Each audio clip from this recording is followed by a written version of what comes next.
नमस्कार सातारकर मित्रांनो, तुम्ही जर ट्रेडर असाल आणि तुम्हाला जर तुमच्या ट्रेडमधली जर ॲक्युरेसी जर वाढवायची जर असेल तर आज आपण एक असा इंडिकेटर बघणार आहोत ज्याच्यामध्ये तुम्ही तुमच्या ट्रेडमधली ॲक्युरेसी खूप जास्त वाढवू शकता। बरीच लोक या इंडिकेटरचा वापर करून ट्रेड करत असतात। सोबतच या इंडिकेटरमध्ये कोणकोणते सेटिंग्स यूज करायचे आणि या इंडिकेटरचे इम्प्लिकेशन्स करून कसे ट्रेड प्लॅन करायचे हे आज आपण बघणार आहोत। तर या आपण बघूया।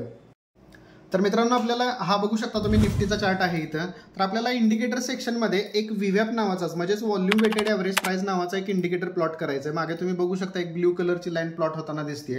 ही जर सिंगल लाईन प्लॉट होत नसेल तर तुम्हाला सेटिंग्समध्ये जाऊन याची जी बँडविड्थ जी आहे ही डिसेबल करून ठेवावी लागेल। तर याचं इंटरप्रिटेशन आपण या इंडिकेटरचं कसं करतोय मित्रांनो, तर ज्यावेळेस या इंडिकेटरच्या खाली प्राइस क्लोजिंग देते त्यानंतर एक मोठा फॉल येताना दिसतोय तुम्हाला बघू शकता तुम्ही।